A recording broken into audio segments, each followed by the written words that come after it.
to chew on. The Lunchroom on RCI, Monday to Friday, 12:45 to 2 p.m. The Lunchroom, informative, enlightening, provocative, engaging. The Lunchroom on RCI, food for thought. The station that gives you, more lunch.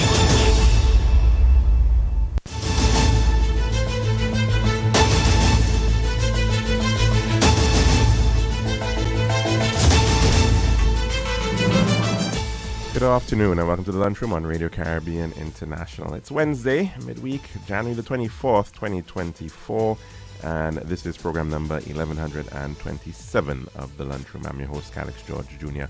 In addition to radio on 101.1 FM, you can also get us at the website. It is rcistlucia.com. That's rcistlucia.com. We are also streaming live on Facebook. Just search for the official page of Radio Caribbean International on Facebook, and be sure to like and share that link, please, with your friends and family. And if you'd like to call in to share with us and to tell us what's on your plate today, the number to do so is 452-3046. Again, that's our mainline number, 452-3046.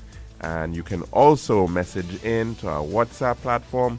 That number is 724-0008. Of course, you've got to have the app to do so.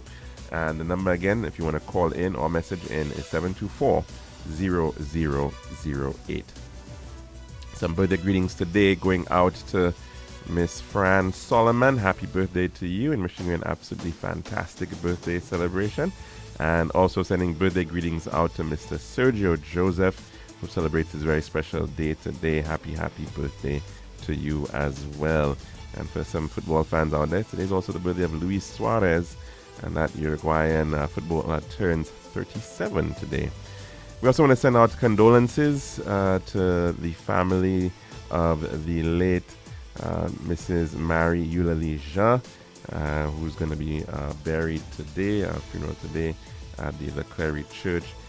She's the mother of Mr. Ignatia Jean, Earl Ballhawk Jean, the entire Jean clan of Leclerc. So we extend our condolences to them, and also to the family of the late Mrs. Myrna Morplazy, who's also going to be buried today at the same time at the cathedral, and she was the wife of the late Mr. Ornan Morplazy. So we extend our condolences to the Morplazy family at this time as well.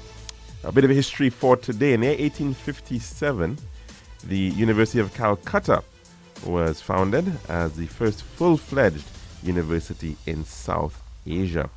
In 1899, rubber heels for boots or shoes were patented by an American by the name of Humphrey O'Sullivan.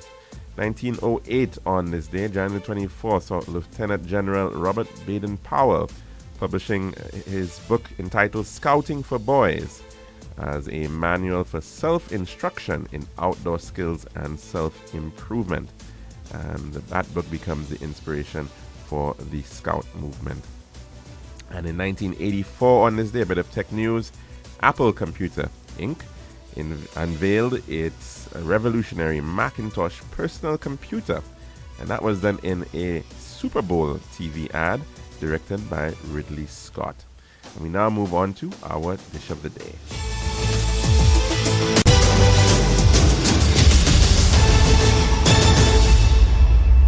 The Daily Dish is brought to you the kind compliments of our good friends at Tiles Plus. One tiles for your home, I see. Bathroom, kitchen, pantry. Need tiles for your balcony. Come down to Tiles Plus, satisfaction guarantee. Tiles Plus, Tiles Plus, Tiles Plus. Big tiles with unbeatable cost. Customer service, A+. With all kind of tiles, come down to Tiles Plus. We also got gasway and vanity. Box, doors, you'll see. Come down, don't mind nobody. We got the best tiles on island. Trust me. We are located Land Street in Castries, Bosses Grozile, and Clark Street in Beaufort. Telephone number 453-7939. Tiles Plus. Serving now, the Daily Dish. And welcome back to our program here at the Lunchroom on Radio Caribbean International. Now, our apologies. We were originally supposed to have had a guest in studio in the person of Senator Lisa Jawahir, the St. Lucia Labour Party's communications director. But unfortunately, she can't make it today because of a competing engagement, which she couldn't avoid. And so she's going to be coming in, I believe, on Friday. So we're looking forward to that on Friday. And tomorrow, we're also going to be touching base with some of the individuals putting on events. Yesterday, we spoke about some of the events being put on by South Louis Community College. It's also a literary night being put on by St. Mary's College. So we're going to be touching base with that institution as it's putting on another cultural night, which of course is happening this coming Friday at the college auditorium. And as well, we're going to be discussing with the Ministry of Local Government the upcoming Independence Battle Relay.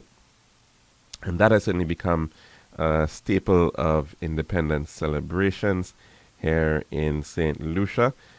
We've seen a number of years thus far when it's been put on, of course, taking in most of the country. Very interesting opportunity to sort of see what is going on in different parts of the country, especially for people who may not be getting out of the house very much. They can actually get a sense of what our roads and our streets and homes are looking like as of course, the battle goes from community to community along the roads and byways, highways and byways of the island. So we're going to be touching base with that. And in fact, it's this year I understand is going to be a bit of an innovation in that it's involving the diaspora. So the battle is actually also going to be run not only on the streets and roads of St. Lucia, but also on the avenues and perhaps parks and other public places in other countries around the world. So we hope to get a good sense of that and some other activities for the upcoming independence celebrations. Of course, it's Independence 45. So that certainly is going to be on our plate tomorrow.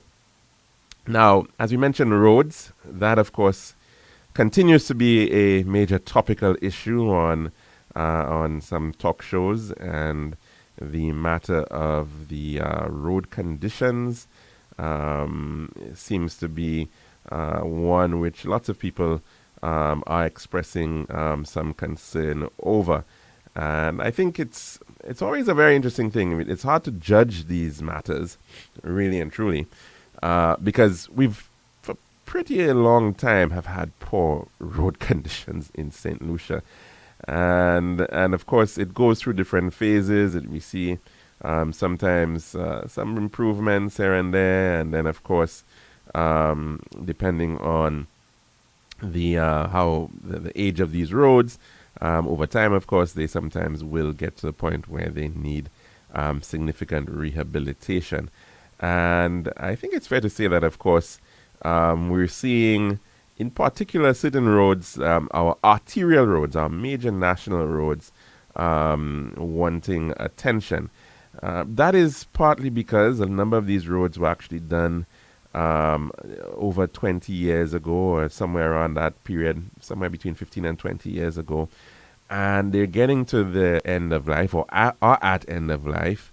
Roads, like every other form of construction, it actually is given a lifespan. And so whereas a normal concrete house or structure, we sometimes we'll say a 50-year time span is what it's expected to give. If you get more than that, obviously that's always good. Bridges tend to have a design life of about 100 years. So they're expected to be more permanent structures. Of course, we have many bridges around the world that are even far older than that, but of course have to be very well maintained. I think the bridge on Bridge Street, that bridge actually is in fact well over 100 years, somewhere about 120 years this year, I believe. I think it was constructed back in 1904, and the other one on Manuel Street much later, in the late 1960s. But these structures, of course, have a lifespan, have a lifetime. And of course, they experience wear and tear. And roads, like all other physical structures, will in fact experience wear and tear. And the more traffic, the more volume that you have on those roads, you're going to find that there's weight being placed on the surfaces, on those, and so therefore there is in fact an impact on the material that we in fact are driving on. And of course, even when you have heavier goods vehicles, in particular container trucks, tractors, these things are not the best friends of roads at all. And so especially if you're seeing increases in that class of road, of vehicle, you're going to find that it is going to quite likely begin to deteriorate even faster. And so we've definitely found ourselves in a situation where a number of our significant major roads have probably been needing attention for quite some time, and unfortunately are at the point where they in fact need to be completely rebuilt. Now, that's pretty much the situation with the Millennium Highway. You recall that this was originally dubbed the Tunnel Road, and it was part of a plan to allow for a bypass of what were the circuitous Morn and Latok roads. In fact, the Latok Road was built to bypass the Morn Road, and now, or the Government House Road if you prefer, and still was not sufficient. And of course, as we saw, the continued rise in vehicular activity and as particular the need for a better route with a better geometry to get you south of the island or north into Castries, it was deemed a necessary investment. And originally it was dubbed the Tunnel Road. The idea at the time was the thinking of just building a tunnel under the Morn, and that was subject to some level of scrutiny through a feasibility study, or a transportation study, I should say, which had been undertaken by the consultants Halcro out of the United Kingdom. And they looked at transportation in and around what you could say maybe the metropolitan Castries, Metro Castries. And it was termed the Grand Castries Transportation Study. That was completed back around 1993. And that road was re-envisaged, not necessarily as just a tunnel road, which would have been very, very costly. It would have been if you just had one straight tunnel going under the Morn.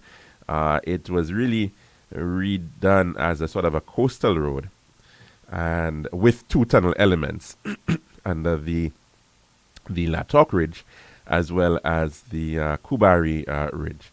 And so that was eventually taken on as an actual project, funded, and work started on that, I think, somewhere around 1995, 1996 or thereabouts. It was eventually completed in the year 2000, or at least it was opened in the year 2000, completed around 1999, late 1999, opened in the year 2000, and was dubbed the Millennium Highway. And it certainly has been an important link towards bypassing the Morn, and of course that helps considerably for a lot of traffic, the heavy goods vehicles, which need no longer go up to the Morn and then down again. And so it of course, as we mentioned, the year 2000. So it is well over 20 years since that road has been in operation, in use.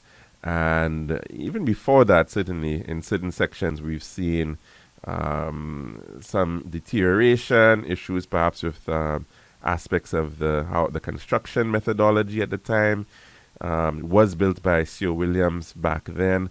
and we saw certainly in the swampy area in the region of cul-de-sac some settling of an unevenness in the surface of the road, and that similar situation also was found in the northern approach into the Latok roundabout. That section there also experiencing similar issues, and of course the road is of course deteriorated.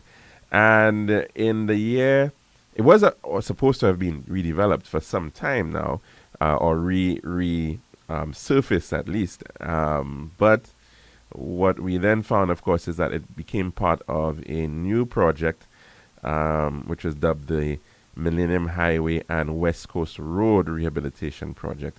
And it was being funded by the UK government through the UK Infrastructure Fund. And it was being managed by the Caribbean Development Bank. At that time, I think an estimated $52.4 million US dollars was estimated for the completion of that road. That puts it in somewhere in the region of about $140 million for the entire those two components, the Millennium Highway as well as the West Coast Road project as well. Now, it was, as I mentioned, February 2020, that was approved by the CDB, and it took quite a while before the works actually got going. And again, the contractor was awarded by the government to the C.O. Williams, the contractor, again. And so here we have a situation where this road continues to be used as pretty much the poster child of bad roads in St. Lucia. And we have no doubt about it. It definitely does need a lot of rehabilitation, as is ongoing right about now. But the reality is that once you've got a road under rehabilitation, you are going to expect that there are going to be significant problems. I think the major issue that a lot of people have is that expectation that the road should have been, the rehabilitation should have been completed by now. And it would appear that we've seen significant delays, and of course the big issue has been the ability of the contractor to be able to undertake those works fast enough. There have been some areas where they've been trying to focus on, of course, the need for a roundabout connecting the Mon Road with the Millennium Highway, as well as the West Coast Road and the Castries V4 Highway, and a new junction there being constructed to facilitate better circulation of traffic in that area. But we've seen not enough progress along the entire route, which is nearly about, I think, 6 kilometers or so. And so definitely the need to get the contractor to act is no doubt on the minds of the authorities. It's a very difficult situation because some people may say, well, get rid of the contractor. And you do that, but then the big question is, what then do you do? You still have a road that needs to be completed. So it seems, and of course that takes time. Once you talk about pausing or putting the contractor off a project or pulling them off a project, you then have to look for a new contractor to come in. So it is a little bit more complicated in this regard, but certainly one has to look at all the options and to see overall whether in fact there is the ability to be able to complete it in a reasonable time. And I'm a little concerned, of course, as well as with all of the individuals out there, because you are seeing that some sections have not even really been tackled as yet at all. And so we'll have to wait and see how long again this is going to take. But we would definitely like to hear something from the Ministry of Infrastructure in this regard to give some sense as to what is the game plan, what is the ongoing strategy regarding dealing with this matter. In particular, it is a difficult road to avoid, especially for individuals who are accessing the Millennium Heights Medical Complex. So one might say that if you're heading south, you and your normal vehicle, you have the option of utilizing the Latok Road and the Mon Road to head south, and that's reasonable, although you still are met with the issue around the roundabout, but that's for a very short space of time, distance. So you can effectively avoid or bypass this road for most traffic. But for a lot of other traffic, of course, they do have to utilize this road still. And in particular, individuals who have to access the Millennium Highway to get to the Millennium Heights Medical Complex, OKEU, and the Mental Wellness Center, they still definitely need to be able to utilize that road. So, and of course, no doubt the individuals who are living at Kubari, some may argue, well, they can go and they can use the old Kubari Road as well still, but there are some people who have to utilize this road. And there should be some reasonable care to ensure that it's still motorable, and in particular some of the extensive potholes that we're seeing. The difficult situation, of course, no doubt, is that it's a failed road, and it's getting to a point where, you're going to be filling potholes today, and give yourself another 2 weeks, and you're going to get some new potholes coming up in new places as well. So I think yet still, though, there should be some care to ensure that, especially some of these really, really hideous sections which need attention, they definitely need to be addressed urgently, so that there can be some relief and in particular safety to individuals who are traversing that road, because the reality is people will be driving fairly briskly on that road.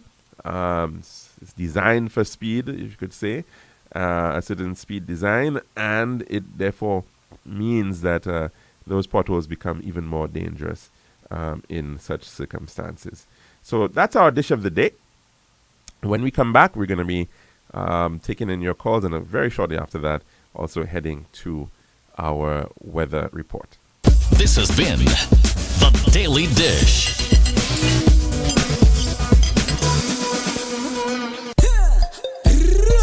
One tiles for your home, I see. Bathroom, kitchen, pantry. Need tiles for your balcony. Come down to Tiles Plus, satisfaction guarantee. Tiles Plus, Tiles Plus, Tiles Plus. Big tiles with unbeatable cost. Customer service, A+. Did all kind of tiles. Come down to Tiles Plus. We also got gasway and vanity. Books, doors, you'll see. Come down to mind nobody. We got the best tiles on island. Trust me. We are located Lance Road in Castries, Bosses Brazilians, and Clark Street in Beaufort. Telephone number 453-7939. Tiles Plus.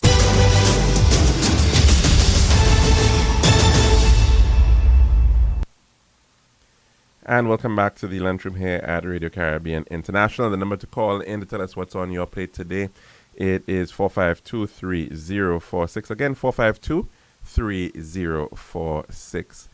And today I also want to touch on the matter of our justice system, and that within the context of rehabilitation.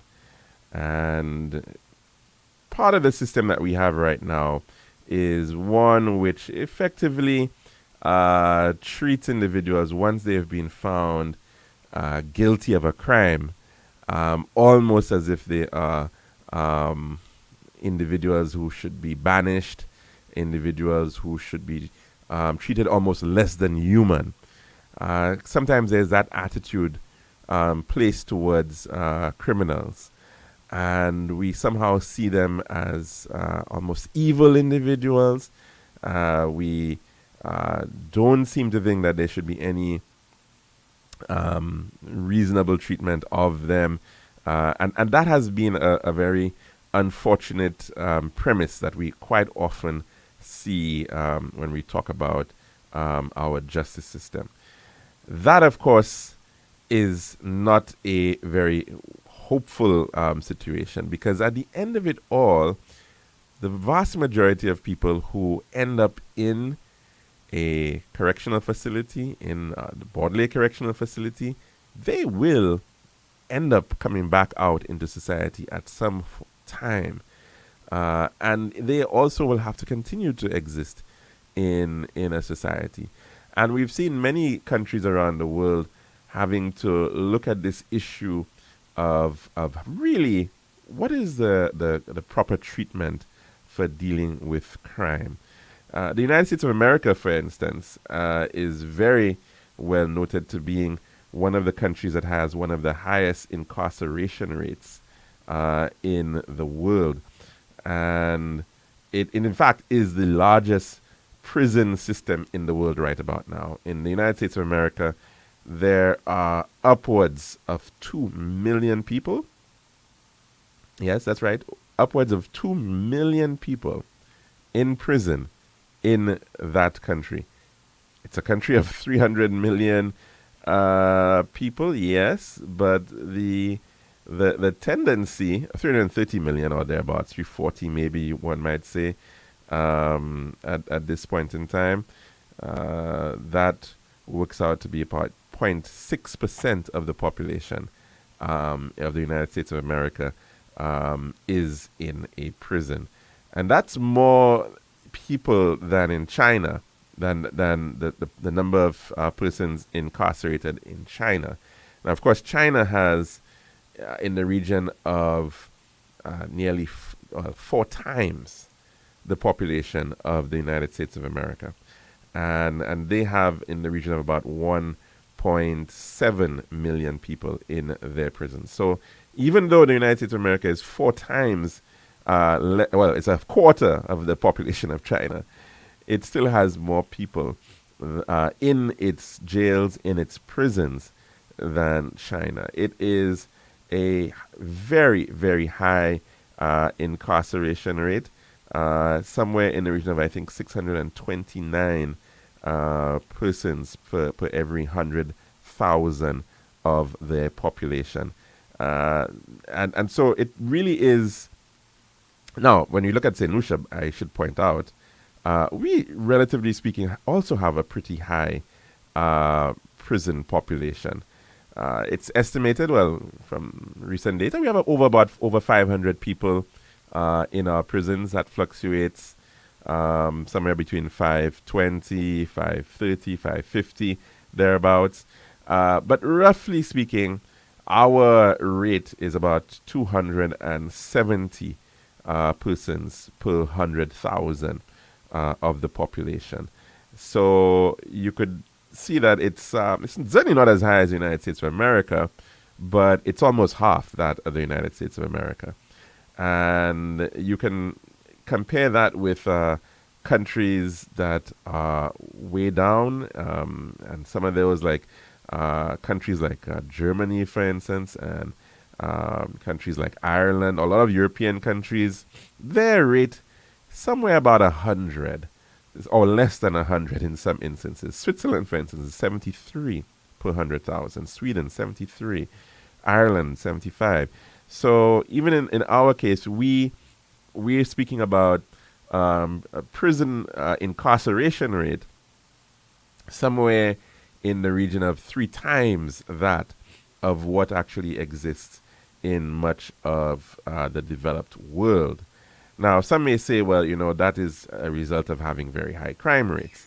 And maybe so, that is part of the challenge too, that you've got a very high crime rate, so therefore you've got more people being incarcerated. But, funnily enough, we also know that we have a very, very slow justice system. Now, it would be interesting to get the data broken down by the number of people on remand, and to see how many individuals we have convicted versus the number of people we have on remand, because then that will also give you a better sense of the effectiveness of the justice system. And we do know that we have a pretty high remand population because it's taking quite a while for a number of people to actually get themselves into a courtroom, get themselves before a judge or jury, or both, and find justice.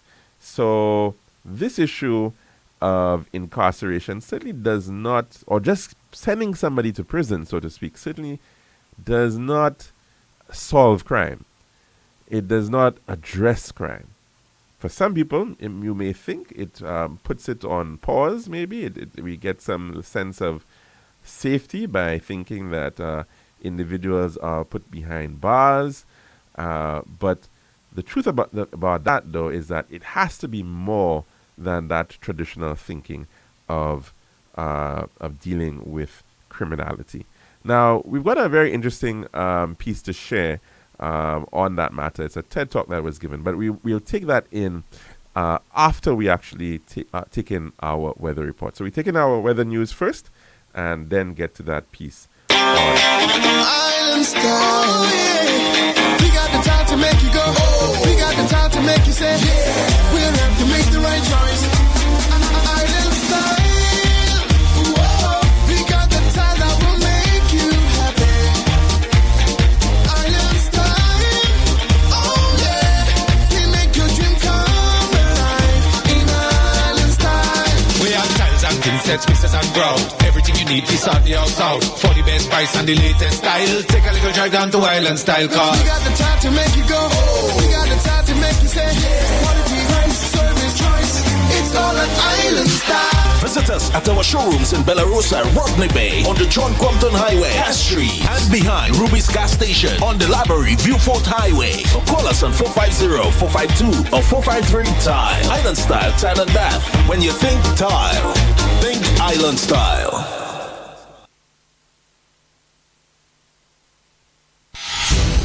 This is Radio Caribbean International. It's now time for the weather news.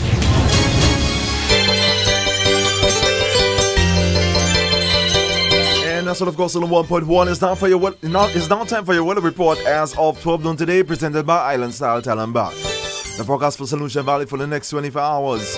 Winds will be blowing from between the east, northeast, and east near 25 miles per hour or 41 kilometers per hour. The weather partly cloudy to occasionally cloudy and windy with some light to moderate showers. And there is an advisory in here which reads small craft operators and sea beavers are advised to exercise extreme caution due to brisk winds and rough seas. The forecast for the Los Antilles, partly cloudy to occasionally cloudy and windy with widely scattered showers. And the weather summary. The Atlantic high pressure system will continue to generate moderate to brisk easterly winds and locally rough seas across the Les Antilles during the next few days. Shallow patches of low-level clouds drifting along the wind flow will cause some cloudy intervals with light to moderate showers over the region during the next 24 hours. And this was the weather report as of 12 noon today, presented by Island Style Tile and Bath.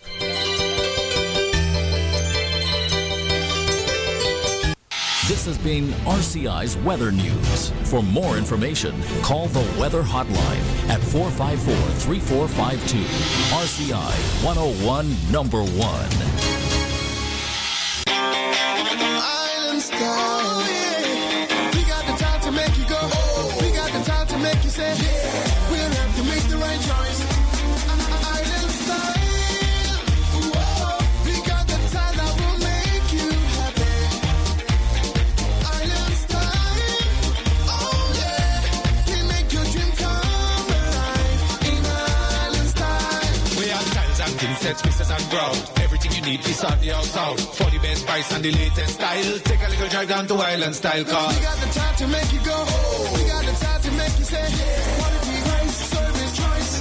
It's all an Island Style. Visit us at our showrooms in Belarus, Rodney Bay, on the John Compton Highway, Cass Street, and behind Ruby's Gas Station on the Library Viewfort Highway. Or call us on 450-452 or 453-TILE. Island Style Tile and Bath. When you think tile, think Island Style.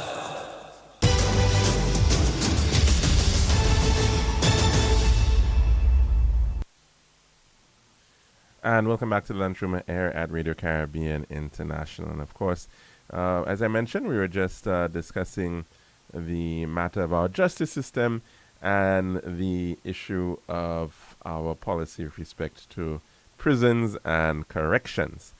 And it's an issue that is worldwide. It's getting a lot of attention, and of course, with the United States being put forward as one of the areas where we perhaps should not really be looking at best practice, because they have clearly taken this to a whole new level. In the case of the United States of America, for instance, as I mentioned, it's a big business, in fact.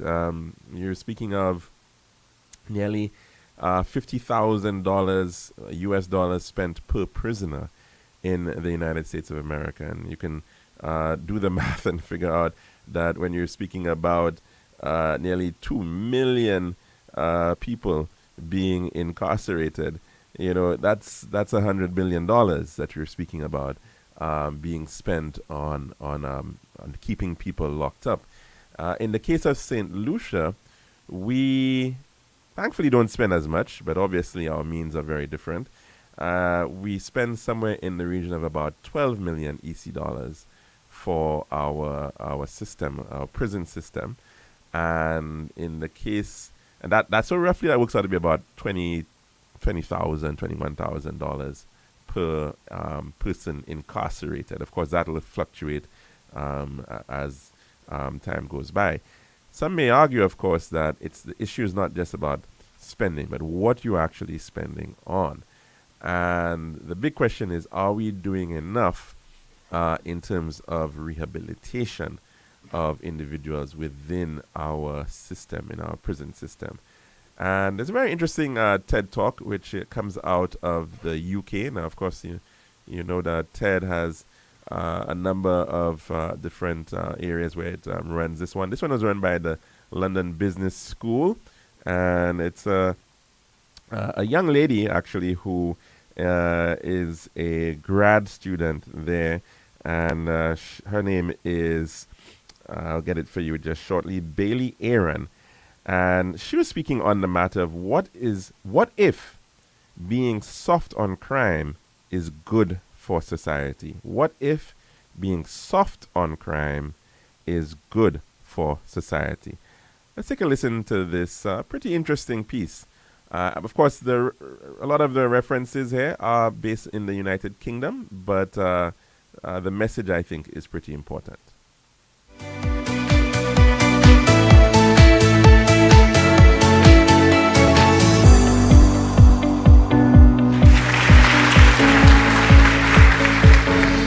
When I found out that I'd be speaking here to you today on the topic of prisons, I was pretty excited. And I called my mom to tell her all about my plan to speak about the social injustice of our prison system. And her response was slightly less enthusiastic than I'd expected. She said, "Most people probably won't listen to that kind of talk. Because for most of us, prison is so far removed from our day-to-day lives that we just don't care. So if you want people to pay attention, tell us how prison affects all of us." As usual, she had a point. So rather than speak to you about the human rights angle on prison reform, I'll instead share with you some information and facts about our prison system so that you can make up your own minds about how it's performing and how it might be able to be improved, and so that you'll see that prison really is an issue that does affect all of us.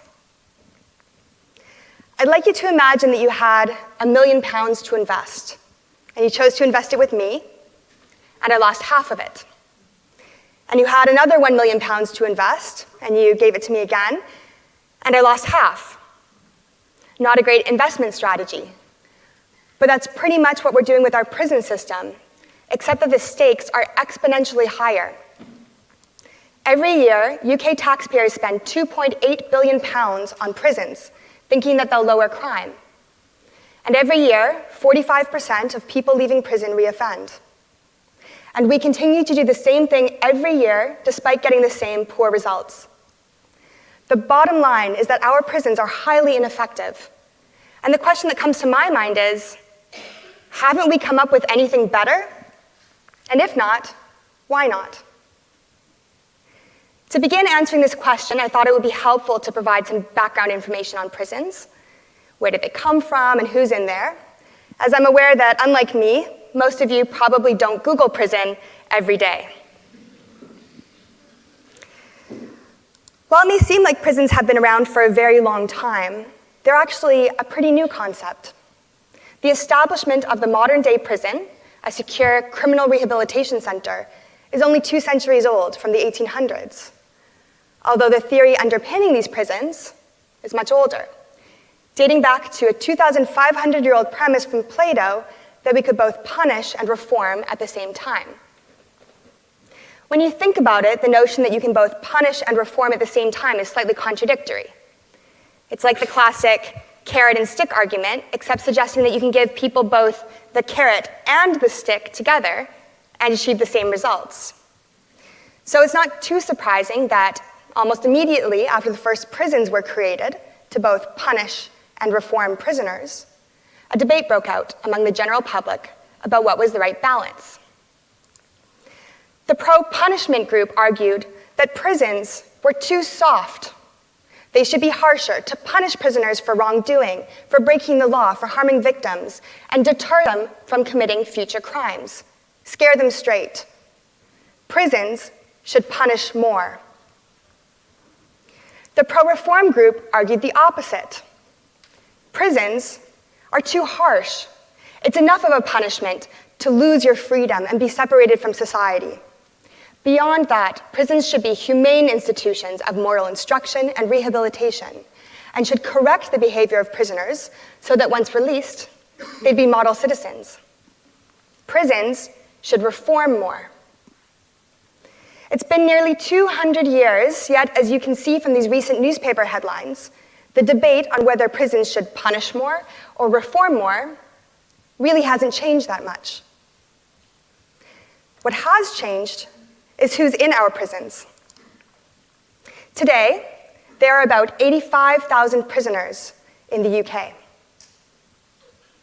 1 in 3 of them is under the age of 30. 1 in 6 is over 50. And 1 in 35 is a veteran. If you imagined yourself walking into a prison, into a wing that had exactly 100 prisoners who represented the national averages, you'd find that 11 of those prisoners are on remand, meaning that they haven't been convicted of a crime and are awaiting trial. The majority, 54, are there for a non-violent offense like theft or drugs. 15 have committed a violent offense, and 5 are in for a sexual crime. It's also possible that a few of these prisoners are innocent. I'm aware I've just presented quite a few numbers, so if you only remember one from this entire talk, I hope it's this next one, that nearly every prisoner, 99.9% of them, will be released at the end of their sentence and will come back to society. Of the entire UK prison population, there are only 59 prisoners serving whole life sentences. The remainder of the 85,000 prisoners will be released and will come back to society. So the question that leaves us with is, what kind of prison experience do we want prisoners to have, given that they will be coming back home? To what extent should prisons focus on punishing or reforming? Rather than give you more statistics, I'd like to share with you a story about a prison that punishes and a prison that reforms through the true life experience of a man named Noel. And while Noel is just one person, his story is reflective of that of many people I've met over the past decade who've spent time in prisons. Noel is a Londoner, born in the 1960s. At the age of 14, while skipping school with a friend, Noel was picked up by the burglary squad, and despite not having done anything wrong, he was beaten up by them. Noel says that his anger at this injustice led him to throw himself into crime, into an all-out war that resulted in him spending much of his adult life locked up behind bars in a series of UK prisons. I spoke to Noel about his prison experience. What was it like? What did prison do for him? At first, Noel said he was sent to prisons like Wandsworth, where the main focus was on punishment, deterrence, making prisoners suffer and feel remorse through shame and pain. Noel said that at Wandsworth, the first thing that he noticed was that as soon as he entered, he was treated like property, commodity, stripped of everything that he owned, including his first name. From then on, he was known by his prisoner number and sometimes by his last name. At Wandsworth, he said, prisoners were only allowed to shower once a week. They'd get a change of underwear every 2 weeks, and they were locked into their cells for 23 hours a day, with 1 hour of gym access, which was denied liberally at the discretion of prison staff. As a result, Noel had plenty of time to self-reflect, and he spent it focusing on his hatred for authority. At Wandsworth, the prison staff and prisoners treated each other with contempt and hostility, and the language used in this prison was animalistic. Mealtime was referred to as feeding time, and the prison staff used to say that happiness was door-shaped. It would come once prisoners were locked up. At Wandsworth, there was no education or encouragement. Noel referred to the experience as boring, with periods of brutality, a waste of space, a hate factory, and a place where you could enter unable to read or write and leave 2 decades later, still unable to read or write. I asked Noel what happened when he left Wandsworth. Did the harsh approach work? Noel said that Wandsworth was horrible. He never wanted to go back. But he and his fellow prisoners left Wandsworth bitter and resentful, without practical life skills for how to support themselves legally in the community. And the more he faced challenges like trying to get a job or find housing, the angrier and more bitter he became, and the more he wanted payback against the authority system and the people who had treated him so poorly. In addition, although it does sound cliche, Noel said that prison taught him how to be a better criminal. At one prison, he learned how to get a gun, which facilitated his career as a bank robber, and he went on to commit over 200 bank robberies. And he spent time in many more UK prisons, each of which had a similar focus on punishment. All of this changed, however, when Noel was sent in the early 2000s to Grendon Prison. Grendon is unique as the only UK prison with the sole focus of reform, ensuring that prisoners receive the education, training, and stimulation to promote their successful reintegration back into society. Grendon operates on the principle of normality. Life on the inside of the prison reflects life on the outside. And prisoners are treated as people with the future potential to contribute. At Grendon, Noel said that he was listened to and made to feel safe. The prison staff treated him with respect and not only asked him for his first name, but told him theirs as well. At Grendon, Noel spent 10 hours each day in education, work, or therapy. Rather than use his mental energy, focusing on his hatred for the authority system, he spent it working on his problems, rebuilding relationships with his family, and getting ready to make the significant life changes necessary in his life to ensure that he'd live a positive life once released, and not recreate the same mistakes of his past. When Noel left Grendon, instead of leaving bitter, he left with hope. He felt that he had a chance. And not only did he not reoffend, but he went on to become the editor of a national newspaper and write 6 books. He pays taxes now and contributes positively to our society, the same as do you and I. And when I asked Noel about Grendon, he credits it with giving him the chance to change and turn his life around. So what was the better option? In which of these 2 cases would you be more comfortable with someone like Noel leaving prison and coming back to society as your friend, colleague, classmate, neighbor, or employee? Wandsworth offers society an almost satisfying vengeance in harshly punishing Noel for breaking the law and harming victims. But Noel also left Wandsworth bitter and resentful without practical life skills or knowledge on how to break the cycle of crime. Grendon, on the other hand, offers conditions that some people would say are too good for perpetrators of crime. They're not harsh enough. But think of it this way.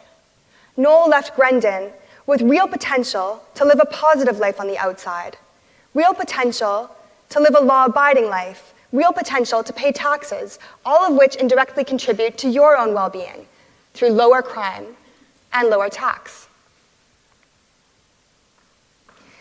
Some of you may be thinking that this story was nice, but surely if we look at the numbers, they'll show that a prison model based on punishment is more effective at deterring crime. So let's look at the statistics. They show that for prisoners serving comparable sentences, the reoffending rate at Grendon is 8% relative to 24% elsewhere. Moreover, the research shows that prisoners who participate in prison-based rehabilitative programming have much lower reoffending rates. Those who receive drug rehabilitation programming in prison have a reoffending rate of 31%, education in prison, 19%, and vocational training, 17%. The same findings apply outside of the UK as well. If we look at the United States, a country that's known for its prison system, which focuses on punishment, and Norway, which is well known for a prison system focusing on reform, we see that the 2-year reconviction rate for prisoners leaving American prisons is 36%, and it's 20% in Norway. That's nearly 50% lower when the prison seeks to reform. And it's not like the reform prison system is that much more expensive either. Today, the annual cost of housing one prisoner for 1 year is £43,000 at Grendon and £32,000 at Wandsworth. And the difference pays for itself pretty quickly with the lower reoffending rate. So remember your original £1 million investment. Where would you rather put it? What I'm trying to share is that some prisoners will reoffend, and not everyone will leave a reform prison as a model citizen. But the majority of prisoners will be released from prison and will come back to society, and they are people who, if given the right interventions, can be productive citizens. The evidence clearly shows us that prisons that reform more make common sense and financial sense. And yet, despite all that knowledge, we continue to debate whether our prison system should punish more or reform more. And for people like me, who interact regularly with the prison system, this is exceptionally frustrating. And I ask myself the question, given everything that we know, why is this so hard? It could be because when somebody breaks the law and harms another person or harms society, most of us feel anger and want vengeance. And I would feel the same way if someone hurt me or my family. And those emotions can get in the way of logic. Or maybe it's because many of us just haven't thought that much about this issue. It hasn't seemed pressing or important enough to us, or we haven't had the right information. And so we've just stuck with the status quo for 200 years. But I hope what we've learned is that we can't have both punishment and reform in a prison. It doesn't work. So as a society, we have to choose one or the other, because it doesn't make sense to keep rehashing the same debate, punish or reform. Keep wasting billions on an ineffective prison system, and keep advocating for harsher punishments that we think will deter crime, but have actually been proven to decrease our safety. So here are the 3 questions I'd like to leave you with. As a society, are we ready to accept that being tough on crime through harsher punishments and prisons that focus on punishment has the unintended consequence of being tougher for all of us? For the collective good, are we ready to give up our desire for prisons that punish in favor of prisons that reform? Are we ready to build a reform prison system that is the benchmark for the rest of the world in effectively reducing reoffending? I think we're ready. So let's upgrade the standards of our prison system to a 21st century model for reforming people who've committed crime, rather than stagnate with a 2,500-year-old Platonic concept. Thank you.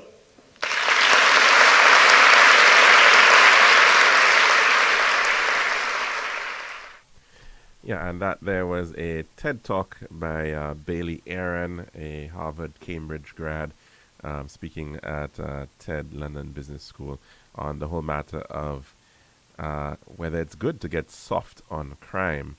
And hopefully tomorrow, well, not tomorrow, but some point in time, we'll also look at the difference of approaches again in some countries and how their prison systems are very, very different to what we think a prison or correctional facility should be.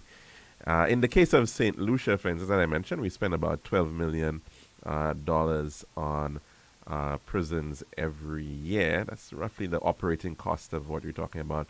And about 3/4 of that, about $9 million of that, goes to salaries for about 215 or so individuals for that prison system. And the vast majority of those individuals are really about making sure that people are locked up and people remain behind bars.